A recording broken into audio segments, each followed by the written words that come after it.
5 identical capacitors. Identical capacitor இருக்கும் எல்லாமே ஒரே மாதிரி. 5 capacitors plate இருக்கா? 5 identical capacitor plates. அஞ்சுமே ஒரே மாதிரி இருக்குது. ஒவ்வொரு கெபாசிட்டர் உடைய ஏரியா எவ்வளவு எடுக்கிறோம்? இந்த பிளேட்டோட ஏரியா A அப்படி எடுத்துக்கிறோம். ஒரு பிளேட்டுக்கும் இன்னொரு பிளேட்டுக்கு இடையே டிஸ்டன்ஸ் வேல்யூ எவ்வளோ? D. ஒவ்வொரு பிளேட்டுக்கு டிஸ்டன்ஸ் எவ்வளோ? ரெண்டு பிளேட்டுக்கு டிஸ்டன்ஸ் D. இது எல்லாத்துக்கும் D இருக்குது. ஒவ்வொரு பிளேட்டுக்கு டிஸ்டன்ஸ் வேல்யூ D இருக்குது. இந்த பிளேட்டை வந்து ஒரு பேட்டரி VEMF இருக்கக்கூடிய ஒரு பேட்டரியோட கனெக்ட் பண்ணி அதை சார்ஜ் பண்ணுறாங்க. கெபாசிட்டர் சார்ஜ் பண்ணுறோம். அப்போ இந்த ரெண்டு பிளேட்டுக்கு இடையேயான பொட்டன்ஷியல் எவ்வளோ இருக்குனாக்க V அப்படின்னு எடுக்கணும். ரெண்டு பொட்டன்ஷியல் டிஃபரன்ஸ் எவ்வளோ இருக்கு? ஒவ்வொரு பிளேட்டுக்கும் V டிஃபரன்ஸ் இருக்கு அப்படின்னு எடுத்துக்கலாம். क्वेश्चन என்னன்னா சார்ஜ் ஆன் பிளேட் 1 ஃபர்ஸ்ட் பிளேட்ல எவ்வளவு சார்ஜ் இருக்கு? முதல் கேள்வி. இரண்டாவது கேள்வி என்னது? Charge on plate 4. நாலாவது பிளேட்ல சார்ஜ் எவ்வளவு இருக்கு? ரெண்டுமே கனெக்ட் பண்ணணும். ரெண்டு வேல்யூ ஒரே மாதிரி இருக்குமா இல்ல வேரியேஷன் ஆகுமா? ஃபர்ஸ்ட் பிளேட் ரெண்டாவது பிளேட்ல சார்ஜ் வேல்யூ ஒரே மாதிரி இருக்குமா மாறுமா? சரி எப்படி பண்ணி பார்க்கலாம். சப்போஸ் இந்த ரெண்டு ஃபர்ஸ்ட் பிளேட் செகண்ட் பிளேட் எடுக்கலாம். இது ரெண்டு பிளேட்டுக்கு இடையில பொட்டன்ஷியல் டிஃபரன்ஸ் எவ்வளோ? V. இல்லையா? பொட்டன்ஷியல் டிஃபரன்ஸ் எவ்வளோ? V. சப்போஸ் இது எல்லாமே ஒரே மாதிரி இருக்கு இல்லையா? ஐடென்டிக்கல் பிளேட்டோட வேல்யூ எல்லாத்துக்கும் ஒரே மாதிரி இருக்குது. ஏரியா கிராஸ் செக்ஷன் ஒரே மாதிரி இருக்குது. டிஸ்டன்ஸ் ரெண்டு பிளேட்டுக்கு டிஸ்டன்ஸ் வந்து எப்படி இருக்குது? சேமா இருக்குதுன்னா கெபாசிட்டன்ஸ் வேல்யூ எப்படி இருக்கும்? 2 parallel plate capacitor மீடியம் வந்து ஏரா இருக்குன்னு வெச்சுக்கோ. C உடைய வேல்யூ எவ்வளோ? Epsilon 0 A by D. அதான ஃபார்முலா. ரெண்டு parallel plate capacitor இருக்குது. உள்ள ஏர் மீடியம் இருந்துச்சுன்னா கெபாசிட்டன்ஸ் வேல்யூ எவ்வளோ? C is equal to epsilon 0 A by D. இது எல்லா பிளேட்டுக்கும் ஒன்னாவது பிளேட் எடுத்தாலும் சரி இல்ல 3 4 எடுத்தாலும் சரி 4 5 எடுத்தாலும் சரி எல்லாத்துக்குமே ஏரியா ஒரே மாதிரி இருக்குது. ரெண்டு டிஸ்டன்ஸ் ஒரே மாதிரி இருக்குது. அப்ப எந்த ரெண்டு பிளேட் எடுத்தாலுமே கெபாசிட்டன்ஸ் வேல்யூ ரெண்டுத்துக்கும் சேம் தான். அது சேஞ்ச் ஆகும். பொட்டன்ஷியல் எவ்வளவு கொடுத்திருக்காங்க ரெண்டுத்துக்கும்? 1 and 2 கிடையில EMF எவ்வளவு பொட்டன்ஷியல் இருக்குது அதே பொட்டன்ஷியல் அங்கே அப்ளை ஆகும். எவ்வளவு பொட்டன்ஷியல்? V பொட்டன்ஷியல் இருக்குது. சார்ஜ் Q ஃபார்முலா என்ன? Q is equal ஃபார்முலா என்ன? in terms of capacitance and potential எப்படி சொல்லுவ? C into V. C ஓட வேல்யூ V ஓட வேல்யூ பெறுங்க. C ஓட வேல்யூ சப்போஸ் ஜெனரலா எல்லாத்துக்கும் காமன் எடுத்துக்கலாம் C எடுக்கலாம். இந்த ரெண்டு பிளேட் இடையில பொட்டன்ஷியல் எவ்வளவு இருக்குது? V. V ஓட வேல்யூ எவ்வளவு? V அப்படியே எடுத்துறோம். C க்கு வேல்யூ என்ன? Epsilon 0 A by D. Potential V x add பண்ணிரோம். C epsilon 0 A divided by D. அப்ப சார்ஜ் ஆன் பிளேட் 1 பிளேட் 1ல எவ்வளவு சார்ஜ் இருக்கும்? Q is equal to epsilon 0 A divided by D. சரி இது பாசிட்டிவா நெகட்டிவா அந்த சார்ஜ்?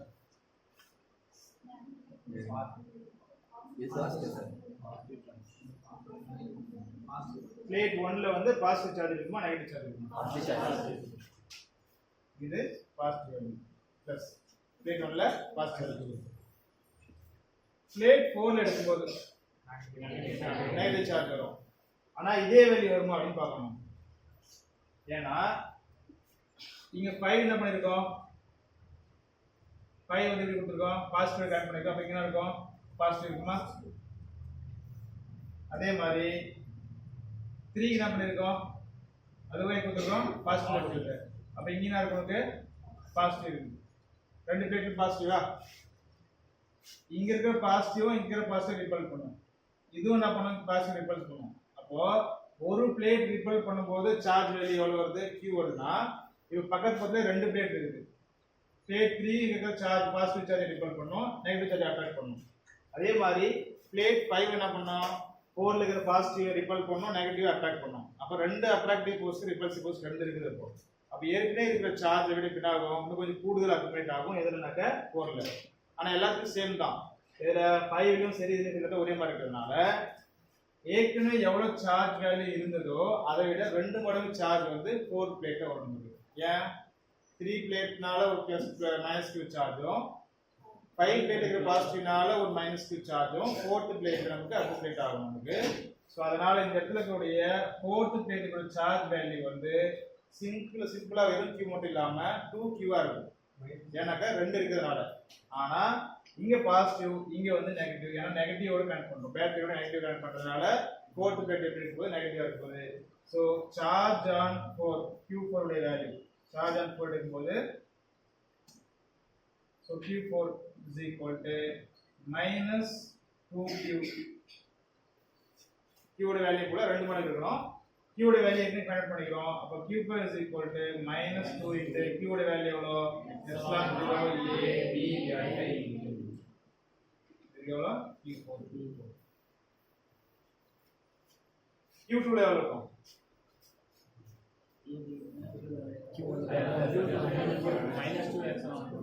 அங்கே இதுதான். Q4 ல எவ்வளவு சார்ஜ் இருக்குதோ அதே சார்ஜ் இங்கே வரும். ஏன்னா 1 ல இருக்கிற பிளஸ்னால ஒரு Qவும் 3 ல இருக்கிற பிளஸ்னால ஒரு Q ஆட் பண்ணுவோம். அப்ப ரெண்டும் சேர்த்து அங்கேயும் 2Q தான் வரப்போகுது. ஆனா இங்க 2 வந்து கனெக்ட் பண்ணிருக்கோம், -ஓட கனெக்ட் பண்ணிருக்கோம். அதனால அதுக்கும் சேம் வேல்யூ தான். அப்ப Q4 வேல்யூவும் Q2 வேல்யூவும் ரெண்டும் சேம் ஒரே வேல்யூ தான். What about Q3 and Q5? Q3 value Q3 இருக்கா? இங்க இருக்கிற -4 பிளஸ் இங்க இருக்கிற -4 பிளஸ் அப்ப ரெண்டு பிளஸ் வருமா? அப்ப எவ்வளவு வரும் Q3 ல? Q3 is equal to இங்க மைனஸ் என்ன பண்ணோம்? 2 epsilon 0 A B divided by D. Plate 5 ல சிங்கிள் பிளேட் மட்டும்தான். ஒரே பிளேட் தான் பக்கத்துல ரத்னல் இல்ல. இப்போ ஒரே பிளேட் என்ன பண்ணோம்? epsilon 0 A B divided by D அவ்வளவுதான். சார்ஜ் வேல்யூ அவ்வளவுதான். சிங்கிள் பிளேட்னாக்க ஒரே ஒரு Q மட்டும் வரும். ஒரு பிளேட்டுக்கு பக்கத்துல ரெண்டு இருந்துச்சுன்னா அந்த பக்கம் ஒண்ணு அந்த பக்கம் இருந்துச்சு ஈக்குவல் டிஸ்டன்ஸ்ல இருந்துச்சுனாக்க நமக்கு டபுள் ஆகும் அவ்வளவுதான். சரியா? சோ இந்த क्वेश्चनல ரெண்டு parallel plate கெபாசிட்டர் இருக்கு. சோ ரெண்டு parallel plate கெபாசிட்டர்ல ஒரு கெபாசிட்டன்ஸ் வேல்யூ C இன்னொரு வேல்யூ எவ்வளோ? 2C. ரெண்டு எப்படி கனெக்ட் பண்றாங்க? parallel கனெக்ட் பண்றாங்க. சோ முதல்ல சோ கெபாசிட்டன்ஸ் இருக்கும்.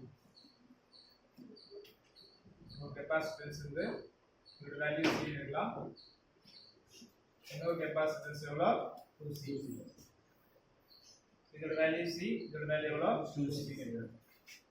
parallel கனெக்ட் பண்ணிட்டோம். இந்த ரெண்டு கெபாசிட்டன்ஸ்க்கு இடையில வந்து ஒரு பொட்டன்ஷியல் டிஃபரன்ஸ் அப்ளை பண்றோம். ஒரு வேல்யூ எவ்வளோ?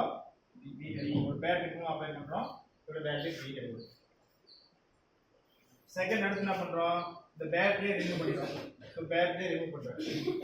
The battery is then disconnected and the region between the plates of capacitor C is completely filled with a material of dielectric constant. இப்போ dielectric constant என்ன fill பண்ணலாம்? C இல்லையா 2C இல்லையா? C. அப்போ again அடுத்த diagram போடுறோம். C என்ன பண்றோம்? ஒரு dielectric constant உள்ள இன்சர்ட் பண்றோம். இதுல வந்து ஒரு dielectric constant இருக்கு. இதோட வேல்யூ எவ்வளோ? K அப்படி. அகைன் என்ன இருக்குது? parallel இருக்கு. parallel நம்ம டிஸ்டர்ப் பண்ணல. நான் என்ன பண்ணிருக்கோம்? பேட்டரி மட்டும் ரிமூவ் பண்ணிட்டோம். பேட்டரி மட்டும் நம்ம ரிமூவ் பண்ணிட்டோம். இப்போ இந்த கெபாசிட்டன்ஸ் வேல்யூ எவ்வளோ? அதே 2C தான். ஆனா K வந்து டயலெக்ட்ரிக் மீடியம் இன்சர்ட் பண்றோம். அதனால இந்த கெபாசிட்டன்ஸ் வேல்யூ சேஞ்ச் ஆகுமா ஆகாது? எவ்வளவு வேல்யூ ஆகுது? KC ஆகும். அப்ப இந்த இடத்துல போட கெபாசிட்டன்ஸ் வேல்யூ எவ்வளோ? ரெண்டு இருக்கு parallel இருக்கு. இந்த சர்க்யூட்லயும் சரி இந்த கேஸ்லயும் சரி ரெண்டு கேஸ்லயுமே வந்து எந்த வேல்யூ கான்ஸ்டன்டா இருக்கும்?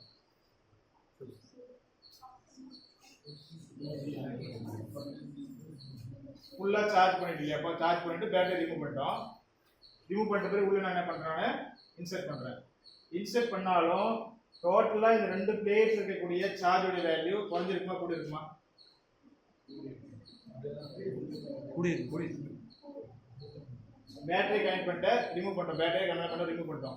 ரிமூவ் பண்ணிட்டு கெபாசிட்டருக்குள்ள நான் என்ன பண்றேன்? ஒரு டயலெக்ட்ரிக் மீடியம் வைக்கிறேன். இப்போ இதுல இருக்க சார்ஜ் வேல்யூ என்னவா இருக்கும்? சார்ஜ் குறையுமா கூடுமா? குறையுமா?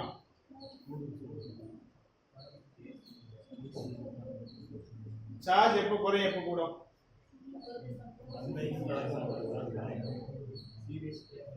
சார்ஜ் வேல்யூ எப்போ குறையும் எப்போ கூடும்? பேட்டரியோட கனெக்ஷன்ல இருக்கும்போது மட்டும்தான் சார்ஜ் வேல்யூ கூடணும் குறையும்.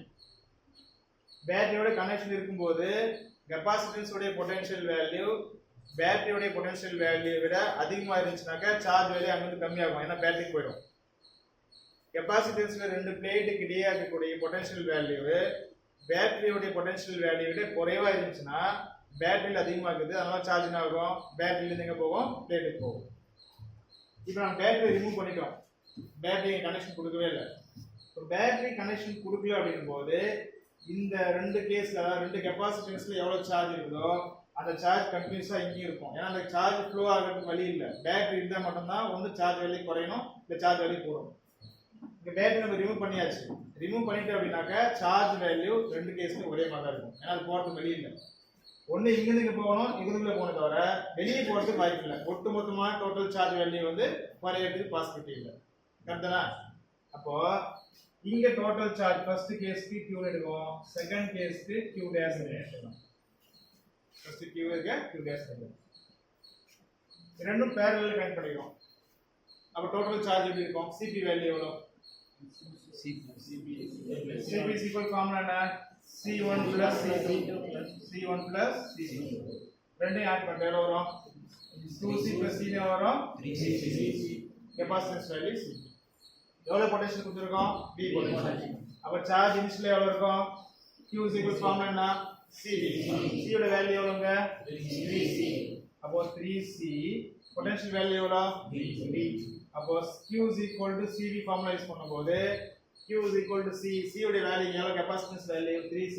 அதே எடுத்துறோம், பொட்டன்ஷியல் வேல்யூ V க்கு நம்ம பொட்டன்ஷியல் கொடுக்குறோம், அப்ப V எடுத்துறோம். Q dash கொடுறது. Q dash இப்ப என்ன ஆகும்னா பொட்டன்ஷியல் வேல்யூ சேஞ்ச் ஆகும். ஏன்னா கெபாசிட்டன்ஸ் வேல்யூ மாறதுனால சார்ஜஸ் மேபி இதுக்கு வரலாம் அல்லது இதுக்கு போகலாம், ஏதோ டிஸ்ட்ரிபியூஷன் நடக்கும். சார்ஜ் வேல்யூ முன்ன மாதிரி இருக்காது, வேல்யூ டோட்டல் சார்ஜ் ஒரே மாதிரி தான் இருக்கும், ஆனா அது இடம் மட்டும் மாறி இருக்கும். எதிர் இங்க இருந்து இங்க போயிருக்கலாம் அல்லது இங்க இருந்து இங்க போயிருக்கலாம், ஏதோ ஒரு நிகழ்வு நடந்திருக்கும். ஆனா டோட்டல் சார்ஜ் வேல்யூ கான்ஸ்டன்டா இருக்கும். அப்ப இந்த கேஸ் எடுக்கும்போது total charge Q dash equal to formula என்ன பண்ணோம்? அகைன் இங்க என்ன பண்றோம்? CV தான் போடுறோம். இங்க ரெண்டும் parallel கனெக்ட் பண்றோம். parallel கனெக்ட் பண்றதுனால இந்த கேஸ்க்கு Cp dash equal to என்ன ஃபார்முலா வரும்? C1 ரெண்டையும் ஆட் பண்றேன். Cp is equal to C1 plus C2 இல்லையா? இங்க எவ்வளவு இருக்குது? 2C. இங்க எவ்வளவு இருக்குது? Kc. இப்ப ரெண்டையும் ஆட் பண்ணா கிடைக்கும் 2C plus கரெக்ட்டா? இது Cp dash. பொட்டன்ஷியல் வேல்யூ எவ்வளவுன்னு தெரியாது, அதை V dash னு எடுத்துக்கிறேன். இதான் கண்டுபிடிக்கணும். பொட்டன்ஷியல் வேல்யூ கேக்குறான், the potential difference இப்ப எப்படி இருக்குன்னு கேக்குறாங்க. சோ இதான் கண்டுபிடிக்கணும், அது V dash னு எடுத்துக்கலாம். அப்ப Q dash என்ன ஃபார்முலா வரும்? C போட போறேன். C என்ன பண்ணோம்? 2C plus Kc into என்ன வரும்? V dash. பிராக்கெட்ல இது காமனா இருக்குது, C வெளிய எடுத்துக்கலாம். C வெளிய எடுத்தனாக்க 2 plus K into V dash. இந்த C க்கும் இந்த C க்கும் கேன்சல். அப்ப V dash equal to என்ன வரும்? 3 divided by 2 plus K into V.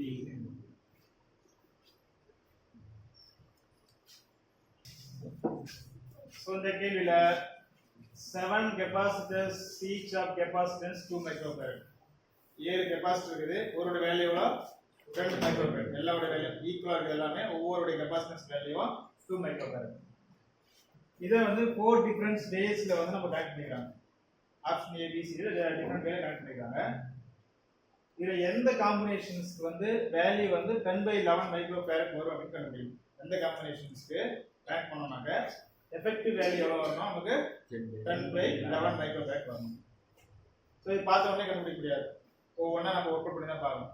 சரி, கேஸ் C எடுக்கலாம். ஃபர்ஸ்ட் இந்த கேஸ் எடுக்கலாம். இதுல ஃபர்ஸ்ட் என்ன பண்ணிருக்காங்க? எத்தனை கெபாசிட்டன்ஸ்? 1 2 3 4 5 5 கெபாசிட்டன்ஸ் என்ன பண்ணிருக்காங்க? parallel கனெக்ட் பண்ணிருக்காங்க. parallel ஃபார்முலா என்ன? C1 plus C2 plus C3 plus C4 plus C5. ஒவ்வொரு கெபாசிட்டன்ஸ் வேல்யூ 2. அப்ப 5 கெபாசிட்டன்ஸ்க்கு இது என்ன வரும்? NC. அப்ப 5C னு வருது. 5 into 2 மைக்ரோஃபாரட். அப்ப எவ்வளவு வரும்? So formula Cp parallel connect பண்ணிருக்காங்க. ஃபார்முலா என்னது? parallel ஒரே மாதிரி கெபாசிட்டன்ஸ் இருந்துச்சுனாக்க ஃபார்முலா வந்து NC னு எடுக்கணும். 5 கெபாசிட்டன்ஸ் கனெக்ட் பண்ணிருக்காங்க. சோ 5. C யோட வேல்யூ எவ்வளவு? 2 மைக்ரோஃபாரட். அப்ப டோட்டலா எவ்வளவு நமக்கு? 10 மைக்ரோஃபாரட். அப்ப இந்த ஒரு 5 பேர் நம்ம என்ன பண்ணோம்னாக்க ஒரே ஒரு சிங்கிள் கெபாசிட்டன்ஸ் ஒரு வேல்யூ எவ்வளவு? 10 எடுத்துக்கலாம். 10 மைக்ரோஃபாரட் எடுத்துக்கலாம். 5 பதிலா சிங்கிளா எடுத்துக்கிறோம். இப்போ இது மூணு எப்படி கனெக்ட் பண்ணிக்கிறாங்க சீரிஸ் வெரிஃபிகேஷன். சோ இந்த 5க்கு பதிலா ஒரே சிங்கிள் கெபாசிட்டர் இருக்கிற வேல்யூ எவ்வளவு 10 மைக்ரோஃபாரட் எடுக்கிறோம். அதுக்கு பக்கத்துல இன்னொரு ரெண்டு எக்ஸ்ட்ரா கனெக்ட் பண்ணிக்கிறோம். ஒவ்வொரு வேல்யூ எவ்வளவு 2 மைக்ரோஃபாரட். சோ இதோட வேல்யூ எவ்வளவு 2, இதோட வேல்யூ எவ்வளவு 2. எல்லாத்தையும் கண்டுபிடிங்க. இப்போ சர்க்யூட் எப்படி மாறுது?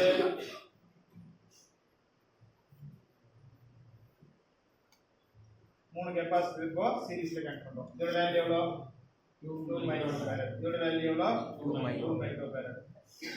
இதோட வேல்யூ எவ்வளவு 10 மைக்ரோஃபாரட். இப்போ இதோட ரெண்டு மட்டும் எப்படி இருக்கு? ஆக்சுவலா சேமா இருக்கா?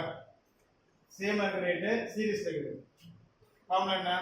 ரெண்டு கெபாசிட்டன்ஸ் சீரிஸ்ல இருந்துச்சுன்னா அர்த்தம் C/2. அவ்வளவுதானே? CS C/2.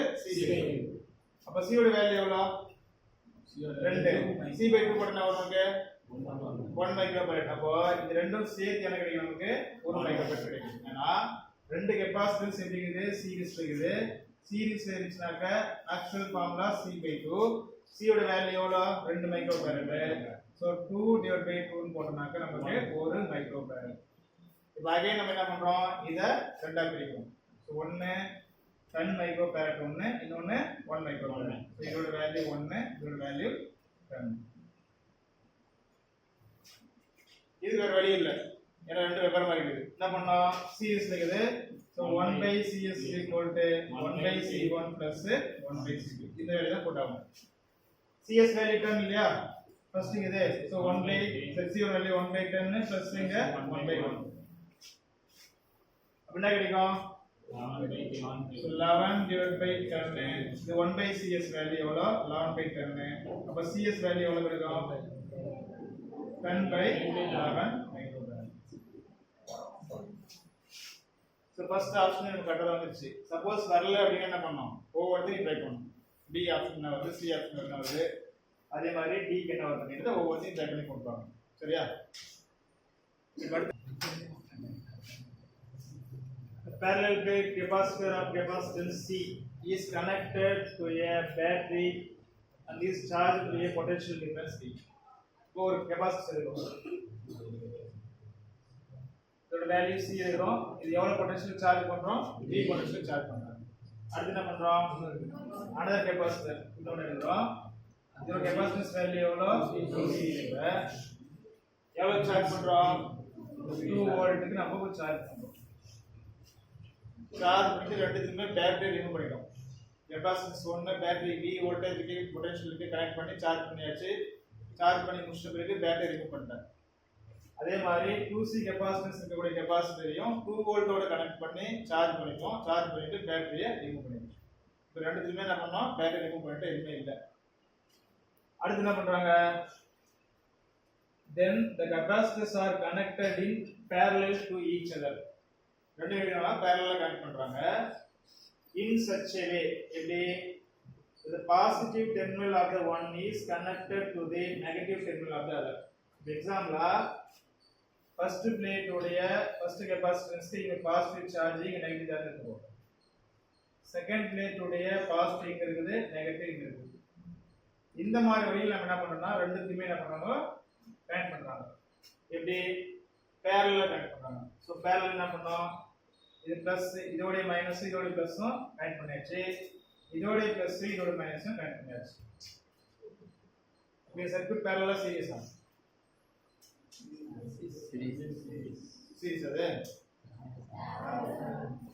parallel கனெக்ஷன் அர்த்தம் ரெண்டு டெர்மினலும் தனித்தனியா ரெண்டோட கனெக்ட் பண்ணிடுச்சுனாக்க அது பேர் parallel அர்த்தம்.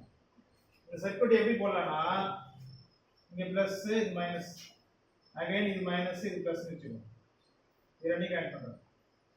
இதனால ஃபர்ஸ்ட் பேட்டரியோட பிளஸ் ஃபர்ஸ்ட் பேட்டரி இது ஃபர்ஸ்ட் பேட்டரியோட மைனஸ் இது செகண்ட் கெபாசிட்டன்ஸ் உடைய பிளஸ் இது செகண்ட் கெபாசிட்டன்ஸ் உடைய மைனஸ். இது parallel சீரிஸ் ஆ parallel. இந்த சர்க்யூட்ல இதுக்கு என்ன வித்தியாசம்? இந்த சர்க்யூட்டுக்கும் இதுக்கு என்ன வித்தியாசம்? ரெண்டும் ஒண்ணுதான். மைனஸும் பிளஸையும் கனெக்ட் பண்ணிக்கிறேன். இங்க என்ன பண்ணிக்கிற மைனஸும் பிளஸையும் கனெக்ட் பண்ணிக்கிறேன்.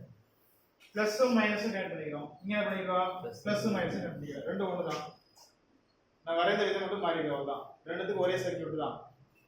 நான் ரெண்டு சர்க்யூட்டுக்கும் வரைஞ்ச வழிதான் வேற, பார்க்கறதுக்கு வேற மாதிரி தெரியுது. ஆனா ரெண்டுத்துக்கும் ஒரே கனெக்ஷன் தான். இதுவும் பேரலல் தான், இதுவும் பேரலல் தான். இப்போ ரெண்டு பேட்டரி ரெண்டு கெபாசிட்டன்ஸ் நம்ம பேரலல்ல கனெக்ட் பண்ணியாச்சு. பாசிட்டிவ் நெகட்டிவ் மாத்தி மாத்தி வர மாதிரி கனெக்ட் பண்ணியாச்சு. இப்போ இதுல இருக்கக்கூடிய ஃபைனல் எனர்ஜி எவ்வளவு, இந்த ரெண்டு கெபாசிட்டன்ஸ்லயும் சேர்த்து ஃபைனல் எனர்ஜி எவ்வளவு இருக்குன்னு கண்டுபிடிக்கணும். டோட்டல் எவ்வளவு இருக்குன்னு கண்டுபிடிக்கணும். இப்போ இதுல எவ்வளவு சார்ஜ் இருக்கும், இது C பொட்டன்ஷியல் V எவ்வளவு 2C பொட்டன்ஷியல் வேல்யூ எவ்வளவு 2V. இப்போ இங்க எவ்வளவு சார்ஜ் இருக்கும், charge Q is equal to எவ்வளவு C into V. இங்க எவ்வளவு charge Q is equal to எவ்வளவு Q dash எடுத்துக்கலாம். எவ்வளவு இருக்கும் 4C. இப்போ இங்க வேற பொட்டன்ஷியல் இருக்குது, இங்க வேற பொட்டன்ஷியல் இருக்குது. சோ இப்போ என்ன ஆகும், இந்த பிளஸ் மைனஸ் என்ன ஆகுனாக்க ஒன்னு கேன்சல் ஆக ட்ரை பண்ணும். அப்போ டோட்டல் சார்ஜ் வேல்யூ வந்து ரெண்டுத்தையும் ஆட் பண்ணா வரக்கூடிய வேல்யூ இருக்காது, ரெண்டுத்தையும் மைனஸ் பண்ற மாதிரி வரும். ஏன் அப்படின்னா இங்க பிளஸ்ஸையும் மைனஸும் ஜாயின் பண்ணிக்கிறோம். பிளஸ்ஸையும் மைனஸ் ஜாயின் பண்ணா ஆகும், சப்போஸ் இங்க பொட்டன்ஷியல் அதிகமாக இருக்குன்னு வச்சுக்கோங்க. எங்க V ல வந்து இங்க பொட்டன்ஷியல் 2V இருக்குது, இங்க பொட்டன்ஷியல் V இருக்குது. அப்ப இங்க இருக்கிற பாசிட்டிவ் சார்ஜ் என்ன பண்ணும், இந்த பாயிண்ட்ல இருந்து மூவ் ஆரம்பிக்கும். இங்க இருக்க என்ன இருக்குது நெகட்டிவ் இருக்குது. அப்ப பாசிட்டிவ் நெகட்டிவ் ஆட் ஆயிடுச்சுனாக்க அந்த இடத்துல சார்ஜ் இல்ல, கேன்சல் ஆகுது. புரியுதா? இப்போ இங்க ஏற்கனவே நெகட்டிவ் இருக்குது, இந்த நெகட்டிவோட நெகட்டிவ் கம்பேர் ஆகும், இதோட நெகட்டிவ் வேல்யூ கூடும். பொட்டன்ஷியல் வேல்யூ என்ன ஆகும், இங்க அதிகமாகுது இங்க கம்மியா இருந்துச்சுன்னா இங்க இருந்து நெகட்டிவ் அதிகமா இருக்கு. நெகட்டிவ் சப்போஸ் இங்க பொட்டன்ஷியல் அதிகமா இருந்துச்சுன்னா நெகட்டிவ் சார்ஜ் இருந்துச்சுன்னா அந்த நெகட்டிவ் இந்த பாயிண்ட்ல இருந்து இந்த பாயிண்ட்க்கு மூவ் ஆகும். ஆனா இப்போ என்ன இருக்குங்க பாசிட்டிவ் இருக்குது, ஆனா பொட்டன்ஷியல் இங்க கம்மி இங்க அதிகம். அப்ப இங்க இருக்கிற பாசிட்டிவ் என்ன பண்ணும், இப்படி மூவ் ஆரம்பிக்கும். அப்படி மூவ் ஆயிடுச்சுன்னா பிளஸும் மைனஸ் ரெண்டு ஆட் ஆகும் போது அங்க ஏற்கனவே சார்ஜ் வேல்யூ நமக்கு குறைய ஆரம்பிக்கும், இங்கேயும் நமக்கு குறைய ஆரம்பிக்கும். ஏன்னா கொஞ்சம் பாசிட்டிவ் மூவ் ஆயிடுச்சு, இங்க பாசிட்டிவ் மூவ் ஆகி அங்க இருக்கிற மைனஸோட ஆட் ஆயிடுச்சு. அப்ப இங்க பாசிட்டிவ் குறையுது, இங்கேயும் நெகட்டிவ் குறையுது. அப்ப ரெண்டு பாயிண்ட்லுமே வந்து சார்ஜோட வேல்யூ ஆகும் குறைய ஆரம்பிக்கும். அப்ப டோட்டலா எவ்வளவு குறையுதுன்னா இதோடைய மைனஸ் வேல்யூ, டிஃபரன்ஸ் வேல்யூ இருக்குது. ரெண்டு சார்ஜஸ்க்கு எவ்வளவு டிஃபரன்ஸ் எவ்வளவு இருக்கோ அதுதான் அந்த ரெண்டு கெபாசிட்டன்ஸ் இருக்கக்கூடிய டோட்டல் சார்ஜ் வேல்யூ. அப்ப எவ்வளவு கிடைக்கும் total charge Q is equal to எவ்வளவு, Q net எவ்வளவு இருக்கு 4CV இருந்து ஒரு CV மைனஸ் பண்ணிடலாம். எவ்வளவு வரும் 3CV. அப்ப டோட்டல் சார்ஜ் போத் ரெண்டு சேர்த்து எவ்வளவு இருக்கு 3CV. இந்த ரெண்டு கெபாசிட்டன்ஸும் பேரலல்ல கனெக்ட் பண்ணிக்கிறோம். டோட்டல் கெபாசிட்டன்ஸ் வேல்யூ எவ்வளவு இருக்கும், இதோட வேல்யூ C, இதோட வேல்யூ 2C. டோட்டல் கெபாசிட்டன்ஸ் எவ்வளவு இருக்கும், எவ்வளவு, அப்ப total capacitance CP is equal to எவ்வளவு 3C. எனர்ஜி ஃபார்முலா என்ன, in terms of Q and C ல எனர்ஜிக்கு ஃபார்முலா தேவை in terms of Q and C ல Q square divided by 2C ல வரும். Energy U is equal to அது energy U is equal to Q square divided by 2C. Q square பண்ணா கிடைக்கும் நமக்கு 9C square பண்ணும்போது 9C square இங்க 3 square divided by இந்த 2 அப்படியே தேவை. C ஓட வேல்யூ எவ்வளவு 3C. சோ இங்க 3C போறோம். சோ ஒரு C கேன்சல் பண்றோம். 3 இங்க 9 கேன்சல் பண்ணாக்க 3 வரும். சோ ஆக்சுவலா potential energy U is equal to electric potential is equal to E by rho C square. Answer